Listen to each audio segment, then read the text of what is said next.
So great to have you all here this afternoon. My name is Carolyn Keogh. I'm the Director of Education and Public Programs for the Olana Partnership, which is the nonprofit that works in close collaboration with New York State to operate public programs and other offerings here at the site. So we're really excited to have you here with us today for our first in-gallery program since, I think, before COVID, which is really exciting. So thank you all for joining us for this afternoon conversation. So I just want to kind of do a few opening remarks and a few housekeeping items. We're here for today's Expert Eye program, which is part of a closer look, part of a monthly rotation of artworks that we're putting on view from our Olana State Historic Site collection. So these are artworks that are usually nestled in various parts of the house that we're putting on full display for us to take a closer look at and to have conversations around and dialogues around with our visitors and members of our local community. So thank you for being part of that. As part of this program, we're also doing a series of conversations with experts and practitioners called Expert's Eye. So we're really excited for our first one today, and I want to plug our next Expert's Eye, which will be hosted January 25th on the occasion of our next rotation of paintings. So this is the very last day to see these two works. We've come on a very opportune afternoon. But after this, we'll be displaying two of Church's Catskill paintings from very early in his career, two studies of the Catskill Mountains. As part of that, we'll be having Rosanna Flauty from she's the NYU's Director of Museum Studies Program, join us for a conversation about those works and land reclamation and what we can learn about colonial landscapes given Church's landscapes. So we're really excited for that conversation. But without further ado, I want to welcome Avis Lang here for today's afternoon conversation. We're just so thrilled to have her with us. And I just want to read some of her bio before we dive into our conversation. So you all know the program format this afternoon will be a guided conversation between Avis and I, and then we'll open it up for Q&A. So we really do want you all to bring your conversation questions and things that you're wondering to the forefront at the end of our program. And then we'll have some more time to take a closer look if you so desire. So Avis has spent decades recasting other people's prose, most recently as a senior editor at Natural History magazine. She is the co-author with astrophysicist Neil deGrasse Tyson of Accessory to War, the Unspoken Alliance Between Astrophysics and the Military in 2018. Her fiction and creative nonfiction have appeared in various literary journals. A speculative tale by her and Tyson appeared in Orca in 2021, and a collection of her writings, Recast Rethink Reboot, Essays and Tales, is forthcoming in 2025. So we're really excited to have Avis here with us to talk a little bit about these two works and unpack them from a new lens. So thank you for joining us. My pleasure. So I think firstly I want to dive in talking a little bit about the subject matter of these two works. These are two works done by Church, two studies from different periods in his life, capturing what we might call and what we've been referring to as kind of natural phenomena. Things in the kind of closer atmosphere, not necessarily the cosmos, but a rainbow and an aurora borealis. And so, given some of your background and some of your experience, I'd be eager to have you share a little bit of information about the cause behind these two phenomena, and if your specific understanding gives you unique insight into these two works in any ways. Okay, people. I cannot explain the entire cosmos to anybody. And when one speaks to an audience, there are always different levels of understanding of whatever phenomenon it is, whether it's art, architecture, astronomy, whatever. My remarks are going to be aimed to my friend Carol, who I have known for several decades, and to Carolyn over here, who do not hail from the land of science. So those of you who have had courses in physics and astronomy and astrophysics, just bear with me. The cause, the trigger for both these phenomena, the rainbow and the aurora, is our star, the center of our solar system, about 100 times the size of Earth, core temperature 27 million degrees Fahrenheit, a roiling, churning mass of plasma, the gas, with mostly hydrogen, simplest element in the universe, is like this, and its electrons are just like, it is so active because of the heat and the pressure. And at the same time, forget about the core, at the same time, this beneficent light that flows in our direction, and we happen to be just at a very nice location, distance from the sun, and so we get all this nice sunlight, and so we have photosynthesis, and we can live here. This is a livable planet at a Goldilocks distance from a roiling thermonuclear furnace. The first, the painting on the left of a rainbow is an appreciation, rather detailed for a small study, rather carefully executed if you look closely. The rainbow. Some of you totally know how a rainbow is formed. If you don't, here's the deal. If the sun is behind you at a fairly low angle, which could be early morning or, late afternoon, evening, the sun is behind you and it's hitting water droplets, could be rain, could be mist from a waterfall, something like that. The sunlight, which you think of as either a neutral color or white or just not color. When the sunlight, which in fact is composed of multiple colors in the visible spectrum, hits those water droplets,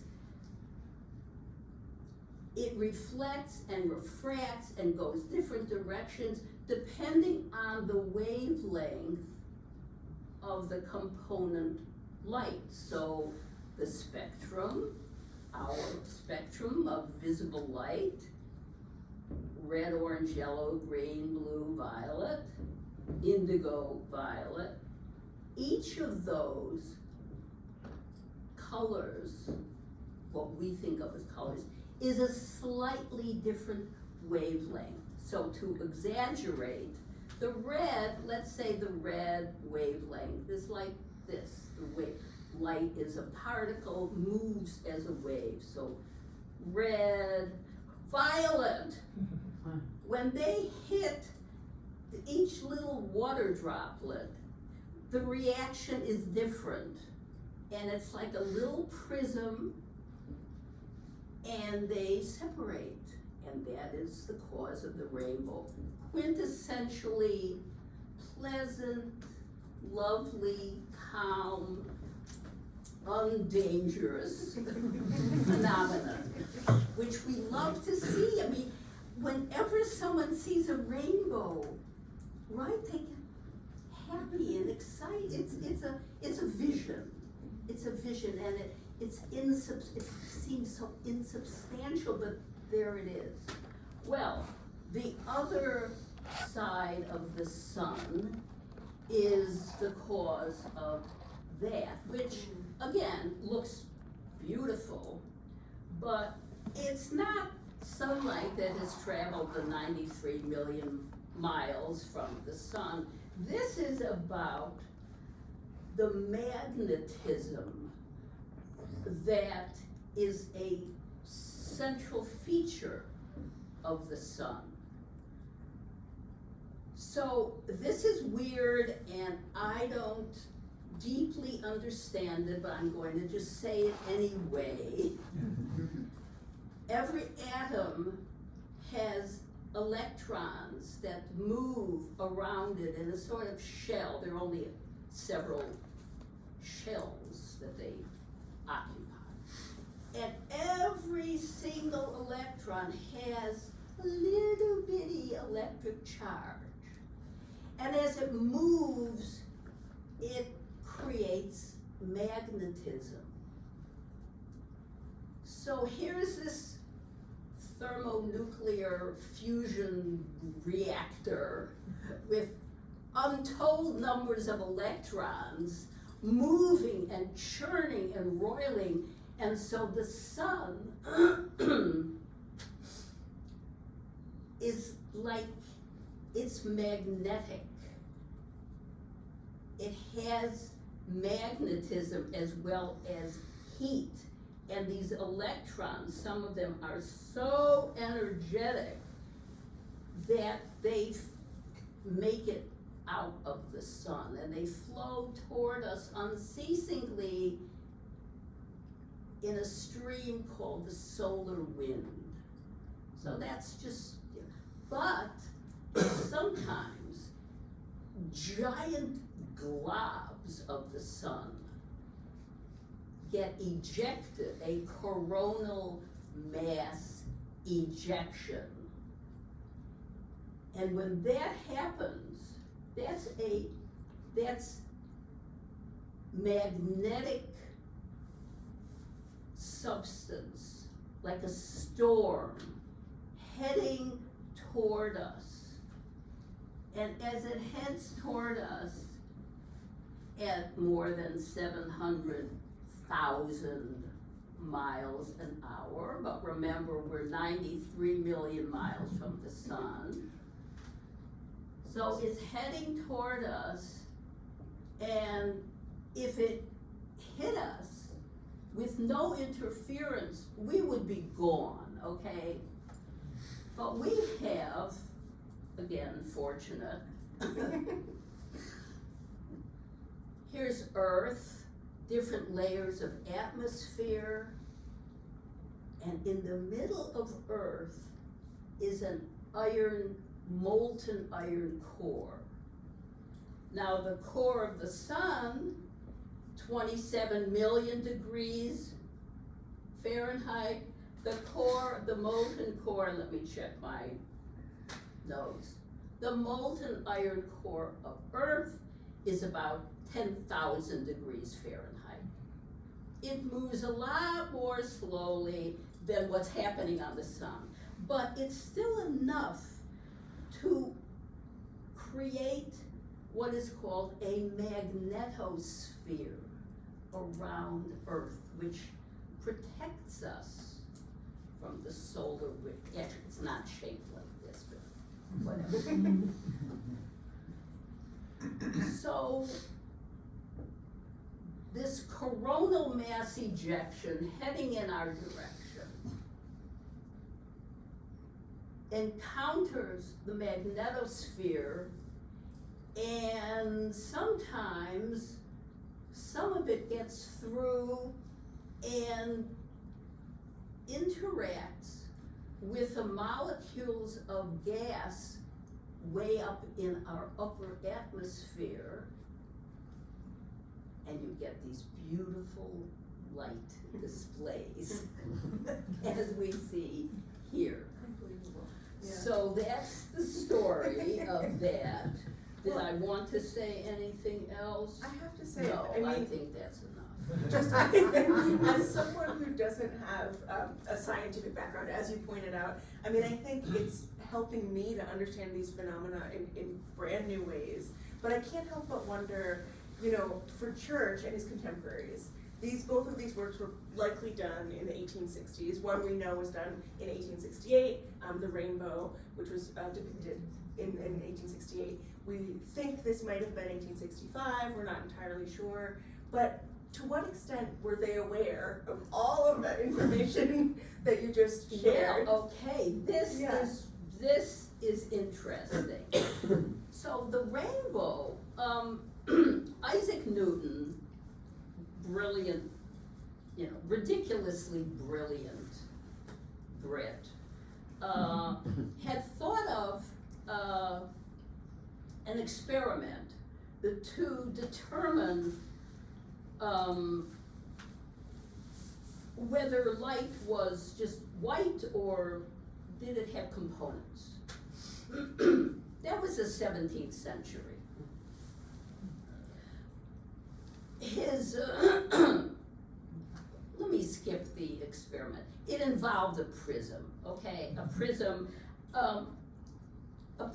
like my mother's engagement ring, if light hits it, it will refract in different ways. Okay, I don't know if anything's happening here, but I'm wearing this because I like the idea of telling you that my mother's engagement ring is faceted in a way sort of relative to the prism. So the prism, Newton's prism, broke light into its component colors. Then he had a second prism, which, such a smart guy, recombined the colors into white light. So from the late 17th century onward, people who cared about science, which as we know is never everybody, nor the majority, understood that the rainbow had something to do with sunlight. But this is so weird and so timely. In 1859, two Brits, both of them called amateurs, but no, they weren't. One Brit is monitoring the magnetism of the sun with his telescope from August 27th, 1859, not too many years before this, like less than a decade. August 27th, 1859, Richard Hodgson notices, oh, something's happening with the magnetic whatevers of the sun, and I can see that. So he's monitoring continuously, and then September 1st, just a few days later, another Richard, whom he doesn't know, and named Richard Carrington, observes, he's looking at a sunspot, and he suddenly sees at 11:53 or whatever it is, I won't check, he sees these two intense points of light. Meanwhile, this other Richard is monitoring everything. So if the magnetic event on the sun began on August 27th, and if this stuff, this crud, this hydrogen plasma is moving at more than 700,000 miles per hour, it will take, by my calculations, maybe if there's a physicist here, they'll correct me, it would take about 5.5 days to manifest its effects on Earth, our little vulnerable planet. Well, okay, within hours after September 1st, 11:53 in the morning, there are these amazing auroras, not just at the magnetic poles, near the poles, but all the way down to Cuba. So this was a truly intense coronal mass ejection. Anybody who cared about science, which certainly included Frederic Church and some of his pals, and who got their news indirectly because of the electric telegraph, because there was a telegraph system already functioning in the world, they would have learned about this. Well, as it happens, by the way, the telegraph system went absolutely nuts. It was so full, things exploded, and the telegraph operators could send messages forgive me, after switching off their machines, they could still send telegraphs, because there was so much electricity around. On the other hand, back then, I just have to say this, yes, someone like Frederic Church and his friends would have been very au courant with this phenomenon, but what was the world? The world had 1.4 billion people. We have 8 billion. Most people were subsistence farmers. There were 5 cities, that's all, with 1 million population, and 4 of them were in China. What was the other one? London.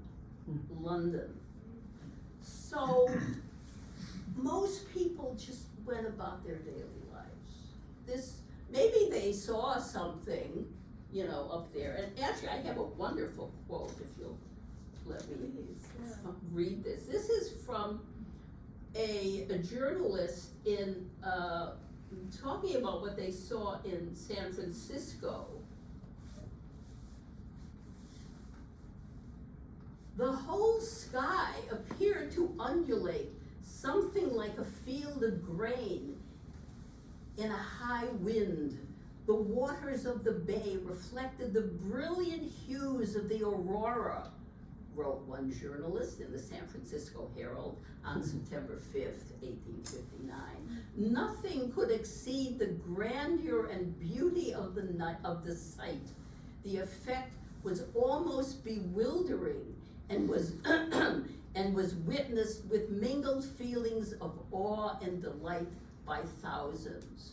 In addition, the birds were so confused that they started chirping in the middle of the night. So, the birds were affected more than the population of the world. Okay, you've done such a wonderful job outlining the differences in context, right? I mean, I think I often, when looking at this particular Aurora Borealis study, think about the recent auroras that we might have seen. I didn't catch it, but some folks did, recently this past summer. But I can't help but wonder, again, how much different Church and his contemporaries, even if they were deeply embedded in science and real affinity with naturalists and the natural world, what was their difference in their conception of the cosmos, or of the greater kind of scope of the cosmos, while this initial research was happening and initial understanding of these sorts of phenomena? I'd love to hear more about how that might be quite different from our own. Right, yeah. Okay, then, now. Then, way before then, okay, the ancient Greeks, because they had invented geometry, geometry probably inherent, they discovered it, let's say. The ancient Greeks had figured out, to a really not bad approximation, the circumference of the Earth, the distance to the sun, and the distance to our moon. By Church's day, 8 true planets had been discovered. The most recent, in terms of him, was mathematically predicted and then actually witnessed, observed, in 1846. That was the most distant planet in our solar system, true planet, forget about Pluto. Neptune, which is, what is it, 3 billion miles away? I have to look. I don't want to. Far. Yes, 3 Oh, billion. is it Far. far? Really, really, really far. Scientific term for it, yeah. That's the thing about the cosmos, that people then, many, many serious astronomers thought that the Milky Way was the universe. The idea of other galaxies, what they saw in their telescopes were, you know, some sort of fuzzy things, and they thought, oh, well, those are gas clouds. So serious astronomers, not all, someone spoke of island universes. Okay, I think, is that Kant? I don't know. But they had not yet, the X-rays, gamma rays, radio waves, microwaves, they were not yet discovered. To the people of Church's day, visible light was the beginning and end of the whole idea of, you know, what exists, let alone dark matter, dark energy, forget it. No, so they lived, so they knew of 8 planets. They knew since the 17th century, they knew that other planets had moons, and they knew that light takes time to travel. Again, clever experiments determined the approximate speed, but the important thing to realize, if you're that astronomer of Church's day, even of Church's day, and you're looking at something so distant you can barely see it, and you understand that light has a speed which happens to be the 186,000 miles a second. If you understand that light has a speed and that thing is barely visible through the best telescope anyone has, you have to know it is very, very, very far. And we don't, you know, even today, well, let me just tell you today, okay, today, we know that Neptune is 3 billion, about, miles away. To think in terms of that magnitude, billions, trillions, this is a feat of the imagination. Certainly people who deal in numbers and symbols on a page may at one level be, they might be dealing with trillions, but to actually drink in the idea of a trillion, even a billion. We have billionaires now in the world. 1 billion is 1,000 million. Even that is hard to conceive. You mentioned. Okay, but, okay, let's leave our solar system, and which means beyond Neptune, beyond the Kuiper belt and the Oort cloud, where there are untold numbers of icy bodies, comets, which NASA brilliantly characterized as the size of a small town. Beyond that, at about 11 billion miles away from the sun is the limit of the sun's influence, the limit of the solar wind, all those electrons and the heliopause, where the solar wind meets the interstellar wind and there's a beyond. That's just our solar system. So, okay, there are about 6,000 exoplanets that have been observed beyond distant stars.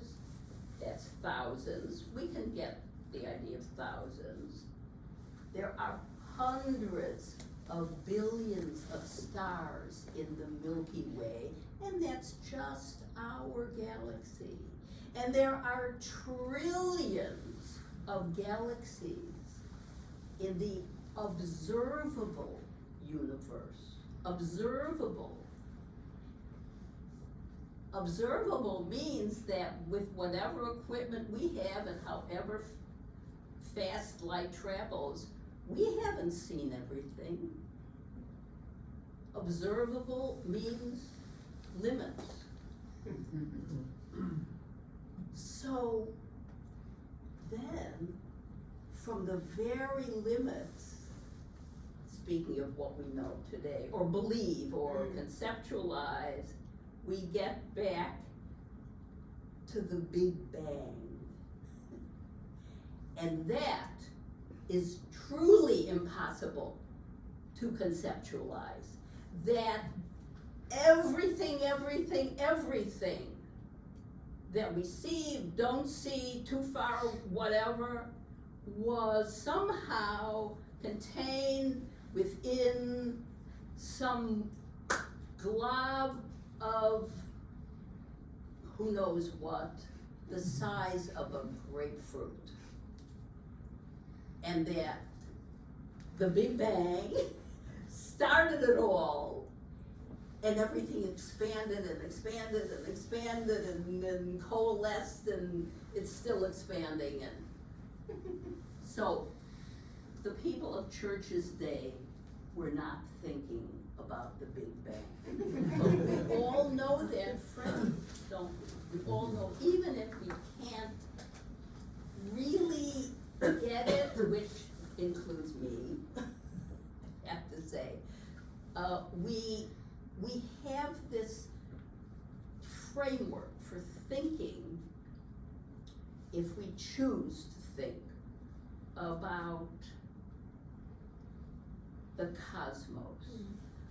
Church and his contemporaries, their cosmos was more like the world.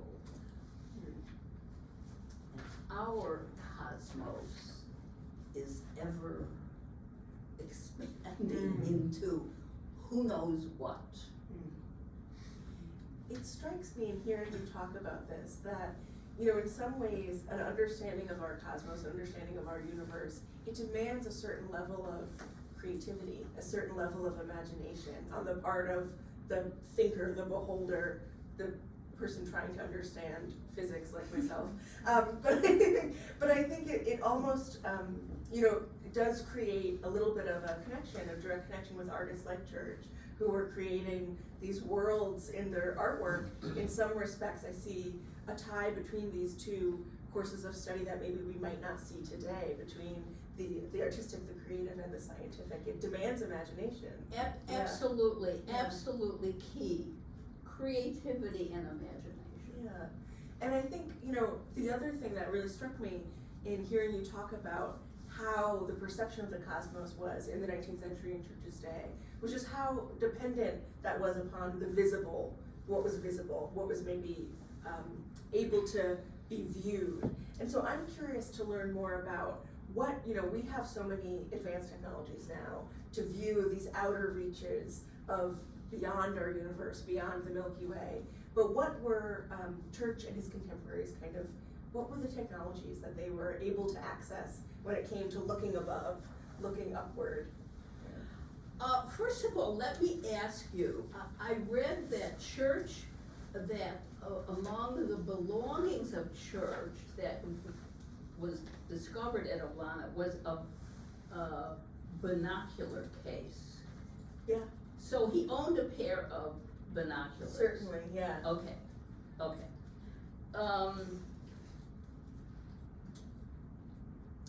The story of the telescope. In ancient times, people, for purposes of war or astronomy, terrestrial or celestial goings on, the best they could do was a long tube to keep out the glare and focus their attention.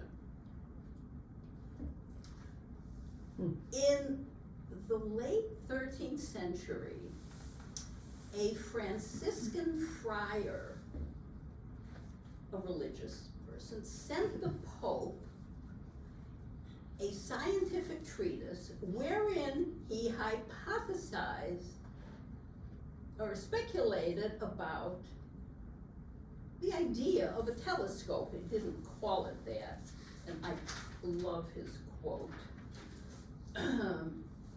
obviously translated. We can so shape transparent bodies and arrange them in such a way with respect to our sight and objects of vision that the rays will be refracted and bent in any direction we desire. Thus, an army situated at a distance might appear close at hand, so also we might cause the sun, moon, and stars in appearance to descend here below. Beautiful. 13th century, he already gets it that the telescope will become an agent of both war and astronomy, which is the premise of this giant book, which was Neil's idea, which, blah, blah, blah. So, okay, that's the late 13th century. By the late 16th century, different people were writing about something that they called perspective glasses. The first documented appearance of a telescope came thus. A spectacle maker named Hans Liberty walked into the room where the warring parties between the Netherlands and Spain, and this is the so-called 80 Years War, 80 years, Catholic versus Protestant. The envoys and diplomats are sitting there, whatever, negotiating.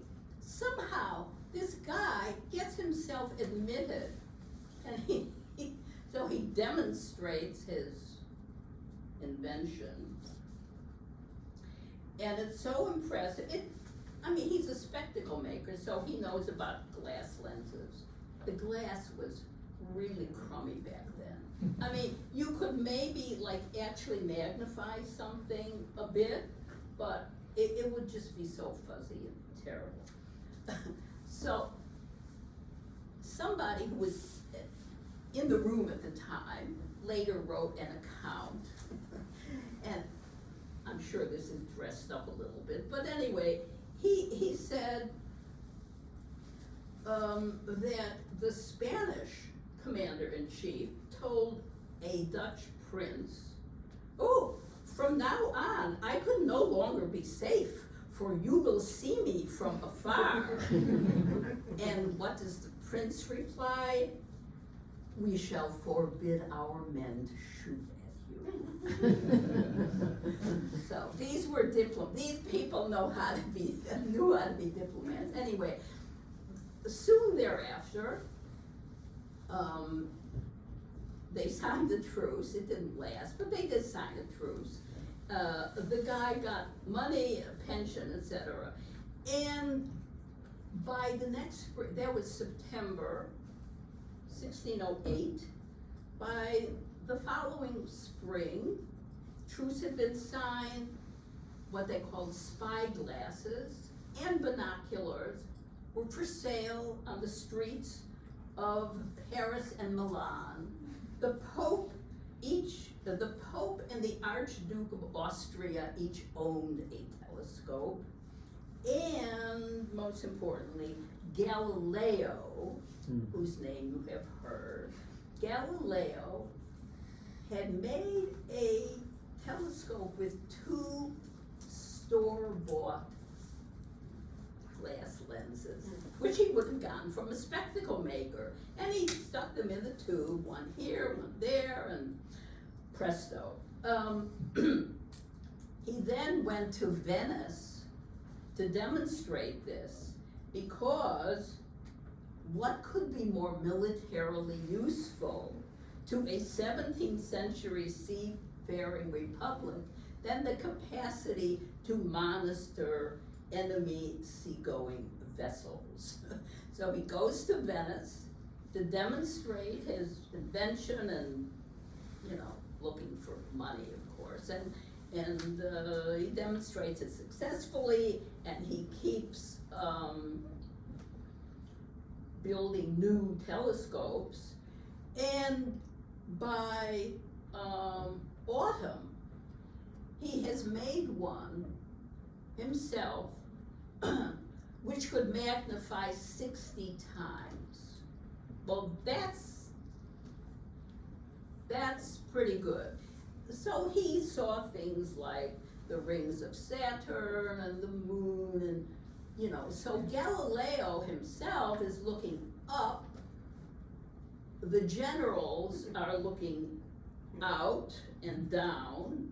From the hillside, they're looking down, and from the Campanile, they're looking out to sea. And so from the very beginning, war and science were, hand in hand.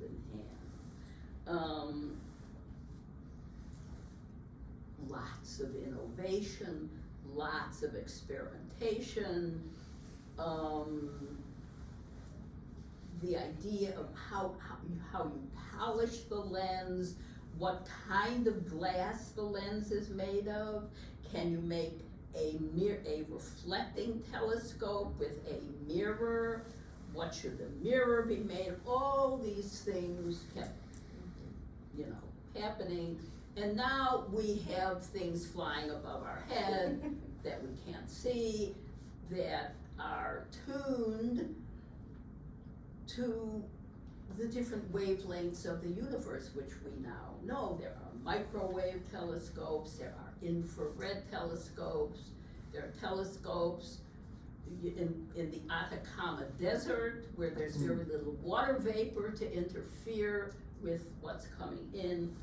And it's just,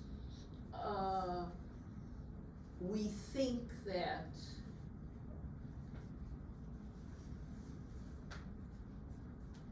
we can grasp the nature of the universe this way.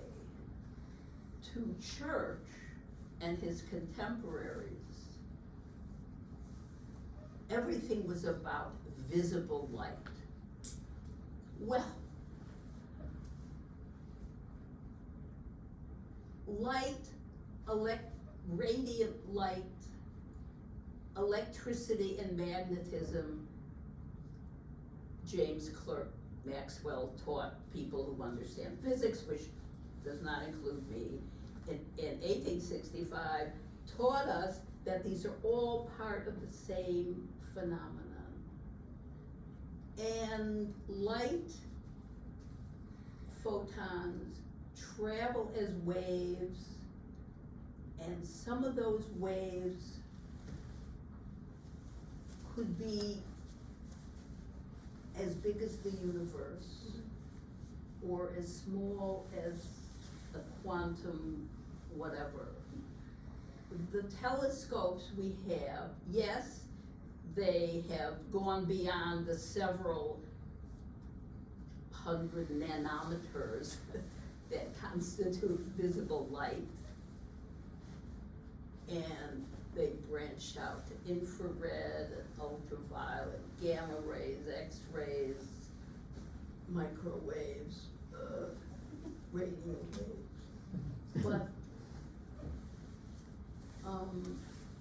to Church and his contemporaries, it was all about what is visible, what can we see. Thank you. Yeah, I think it's so important to look at these works with that context and to look at them with this understanding of what Church was thinking about and what his contemporaries, how they may have been conceiving of the world around us and the cosmos, because I think, as you pointed out, our understanding is so different. In the interest of time, we have about 12 minutes left, so I'd love to open it up to some questions, unless there's anything else. I have some other questions, but I'd love to maybe give our audience a chance if they have any burning questions or additional comments. Looking at these works, thinking a little bit about what we've talked about today, is there anything else that you'd like to chime in? Like I mentioned, I have some other questions, but please. Yeah. Do we know if the Church was a researcher, that he would look into something like this? He was not an avid writer. He wasn't a diarist by any means. Church studied quite a bit with Thomas Cole, who lived across the river in Catskill. Some of you may have heard of him, who was quite an essayist, diarist, and wrote quite a bit about his theories and thoughts about the environment.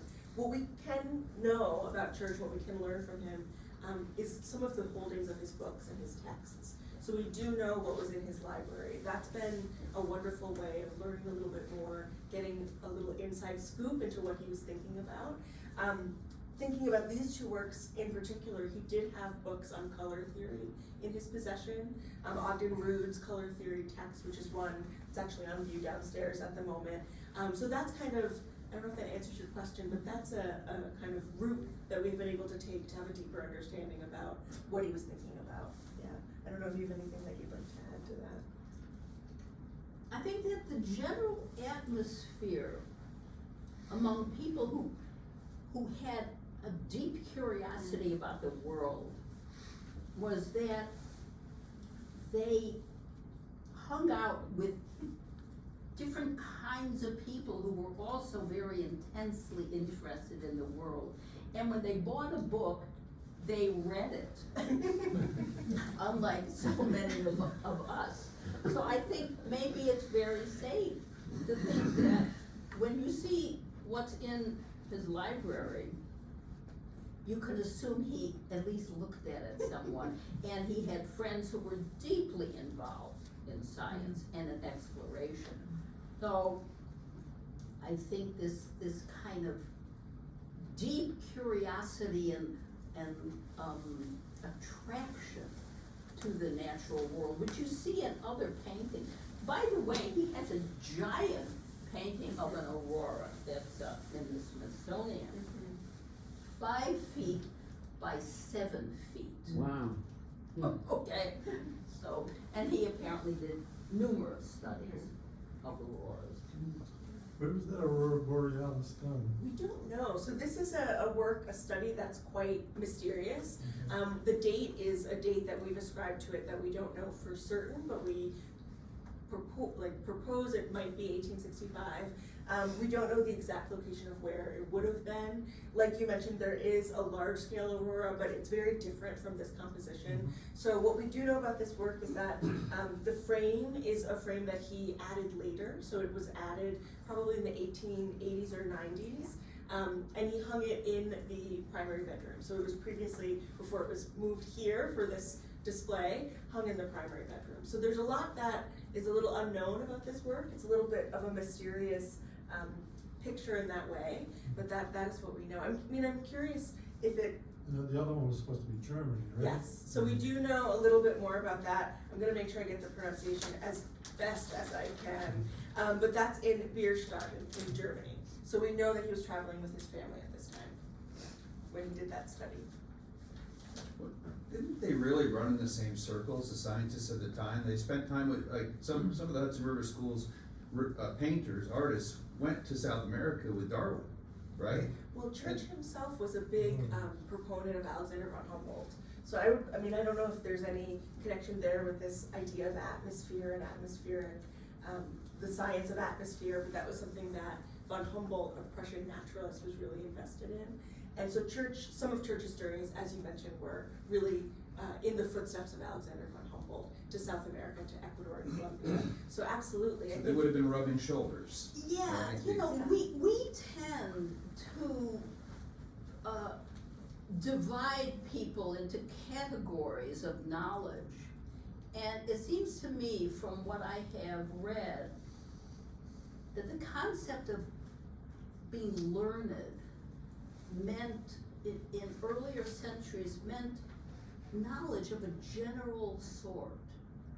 And so people would read different kinds of things, and ordinary people would make discoveries, and it wasn't this, oh, the scientists over there and the literary people here. Yeah. And for Church and his artists, for his fellow artists, I should say, working in this vein, capturing landscapes, I think this environmental awareness and this interest in naturalism was very prevalent, absolutely. And concern over the fate of it. Yes, yeah. Any other things? Something that is always, just as I'm observing these, is the idea of capturing these very ephemeral effects, right? And to both of the points that you made, I was thinking, you said imagination was required. I thought that was really wonderful. I was thinking of almost exploration, and when you talked about how their limited view, what their view of the cosmos, I'm saying limited now, but for the time, what they were aware of, they were kind of exploring these ideas. I think of it as exploration, but I was also thinking about, you read some writings about what was observed, so it's painters, writers, scientists were observing these phenomena and documenting them. Are there any other fields that were documenting these kinds of phenomena at the time? Was it something like photography or anyone else that was trying to across the field? Yes, some very, very early people experimenting with photography were aiming their cameras at the moon, doing a sort of timed exposure. So there are always people who think beyond, just the most rigid use of a camera, portrait. There are always people who think beyond, whether it's, a writer imagining a world where spiders are the beings and they make the decisions, or how a certain tribe in some far off place no one has ever been might be living, or what kind of invisible creatures might be in this drop of water. I mean, there are people of imagination, always, and they think of experiments or explorations or inventions. So, yeah,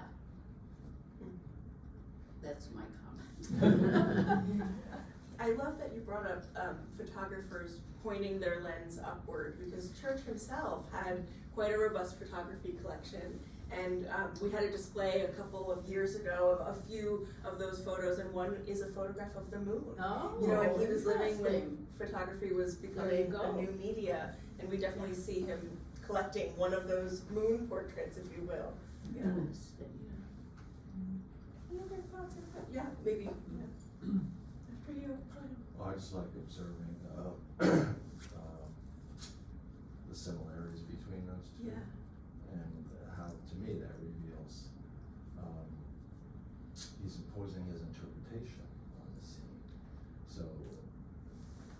looking at a vast panorama of outdoor atmosphere. He's gotta make a choice. He's gotta make choices about, and what are his choices, and what do these similarities reveal about what he values, from my point of view. So what I noticed immediately was there's a dark mass in both lower right-hand corners. There's luminosity on the other side, in the other corner. Things are coming down vertically. They're coming down from left to right. They both have an angle, the same angle. And he's divided the canvas into thirds. It seems like the Earth is on the lower third, and you have 2/3 above that, roughly, which is atmospheric. And he's got a lot going on in terms of the verticality of the atmosphere. And I noticed when I walked around the corner out here, all this overcast sky has got a lot of drama in it, right? It's got horizontal shapes, but it's also got a lot of vertical shafts of light as well as precipitation coming down in the distance. And so I find it intriguing to see what he's telling me about what he cares about based on what's similar between these two things. Because if you had 5 paintings up there of rainbows, would he be deviating and expanding from these biases? Or would he be doubling down on those biases? So I think that's kind of interesting. I think, just dredging up my previous life as an art historian, I think that something that is not counterposed to imagination and individuality, but it sort of works with it, and that is that there are certain traditions within a discipline, and with the emergence of landscape painting for its own sake, not just royal portraits or whatever. The real emergence of landscape painting in the 17th century involved certain, you could call them conventions, expectations, structures. You know, and you're pointing out this is the, right-hand side, and there's another third, and so, however acutely the person is looking at the natural world, there's then the translation into the work of art, which inescapably is partly shaped by those century-old conventions, which they basically embed themselves, I think, in the artist's consciousness to take a completely different path, which is what some of the, say, Impressionists did. To take a completely different structural tack is innovative.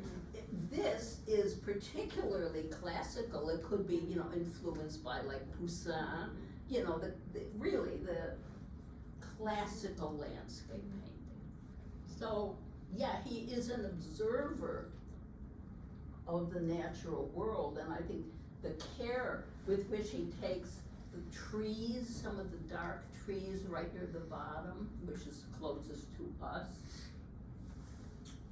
indicates how carefully he observed the world, but he's still an artist within those, the long tradition.